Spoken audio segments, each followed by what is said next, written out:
What's going on, guys? Welcome back. Kellen here again with Droid Life, and you can see what I've got in my hand here. It's a Galaxy Note 8. So everything is basically leaked about this for a couple of months now, so there wasn't much of a surprise today, but it is official now. And it's coming in just a couple of weeks. In fact, you can pre-order it tonight or tomorrow, August 24th, and then it arrives September 15th. Now, you've got upgrades over the Galaxy S8. Sorry about all these fingerprints here. You've got upgrades over the Galaxy S8 and S8 Plus, though not huge ones. I mean, Samsung did toss in some new stuff. Of course, we've got a dual camera setup now as well with optical zoom and wide angle. It's got 6 gig RAM. The battery, though, is only 3,300 milliamp hour, which is a little bit smaller than the S8 Plus, but you've got a 64 gigabyte starting point for storage, obviously SD card slot as well.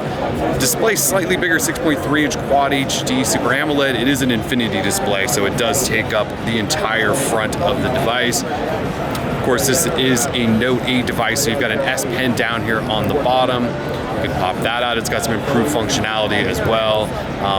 USB Type-C port on the bottom, and of course, headphone jack. They are keeping that on there.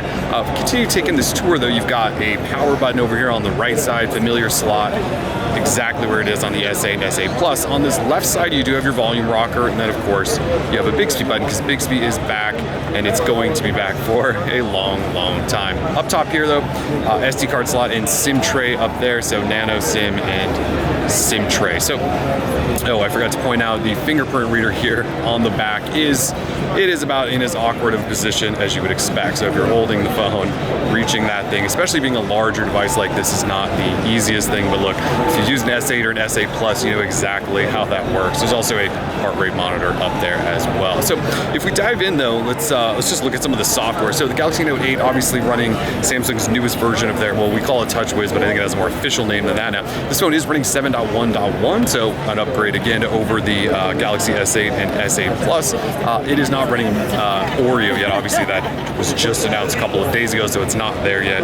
It will get an upgrade, though. So if we just dive down in here, you can see in the software, Galaxy S8, 7.1.1, and is Samsung Experience 8.5, and this is also running August security patch. So you're fairly up to date there. In terms of the UI, though, this is going to look really familiar to anybody who's using S8 or an S8 Plus. You've got your bundled groups of things, but you're going to find some additional features, of course, because you have an S Pen. So you're going to want to manage all of your features for your S Pen in there, like your Air View, shortcuts, and Air Command, all of that stuff. So none of that's necessarily new. In fact, most of the UI isn't that new at all. Even the stock launcher you access with a swipe and a swipe. You swipe over, and here's your Bixby panel, which you still can't turn off, as far as I know. You know, this is set up, even the wallpaper, just like the Galaxy S8 was. Here's your notification panel. Again, doesn't look any different. You can customize all these shortcuts. Play with the brightness slider there. There's a blue light filter, and your mobile hotspot, and your airplane modes, your flashlight. All that stuff's there. Of course, all of this again can be customized. So what's different then? Well, it's a Note, so it has that S Pen. So if we pop the S Pen out, take a look here at the S Pen. So S Pen has been upgraded on some level, so it fits nicely in hand. The button position, I feel like, is much better than it has been. You obviously have that clicky top for those of us with a little bit of OCD during the day. And so if you launch that, you'll have your little hovering shortcut here, and you can actually click the button when you're close to the screen, and that'll pop that up whenever, no matter what you're doing, in case you can't find that. You can move this around to either side to get it out of the way. You can tap on this, and you'll see all of your similar shortcuts for notes and Smart Select and writing on the screen. They do have this feature called Live Message, though, which is kind of fun. I've been playing with. So you choose essentially a background. So like, here is a picture of my camera, and you straighten out the picture to be however you want. Click done, and then you can choose some different brush sizes, brush colors, and depending on some other things, and then you just kind of start drawing, and it records everything that you are drawing. And then when you're done, you just click done, and it processes that, and essentially makes an animated GIF that you can then share with other Samsung users. You can email it as well, and it does just email as a GIF. So kind of cool, and then it replays it for whoever you sent it to.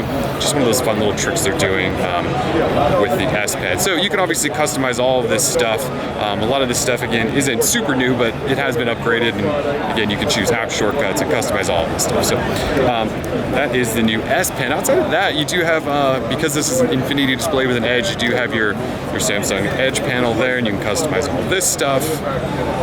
You do have that pressure sensitive home button as well, so you can press on that, it'll get you home if it's not being shown. You can also use it from the lock screen to unlock your device, which you could on the S8. So again, Not a ton of new stuff, but it is slightly bumped up in terms of specs with that 6 gig RAM, with the S Pen, with that dual camera. Overall, though, it's just sort of a newish version of an S8 in a way. I will say one thing, though, this is me nitpicking, but usually Samsung's app switcher is really, really bad in terms of switching, but you can actually switch. Okay, I take that back. I thought you could, but you can't. If we take a look at the camera, though, and fire this thing up, you can fire it up with a double click on the power button, and it walks you right through that. Obviously, it's super quick to load, super quick to fire off. You can zoom in with a 1x or 2x button, and that gets you using that dual camera with the zoom. If you're far away, you've obviously got that wide angle lens for close-up. So you can use this slider on the right to zoom in and out of photos, or zoom in and out of frame to get photos framed just properly if you just want to zoom on something. You've got stickers and a new live focus feature, flip to your selfie mode. So it's a fully featured Samsung camera. It's just their take on a dual pixel or a dual camera shooter.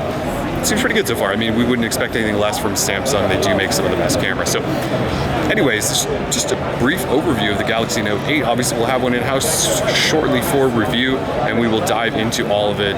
Man, bring your cleaning cloth if you get this orchid gray version. Speaking of colors, it does come in orchid gray, gold, black, or there's a deep sea blue or deep blue color or something like that. So either way, it's just been a quick look at the Galaxy Note 8. Much, much more coming. Kelvin with Droid. Peace.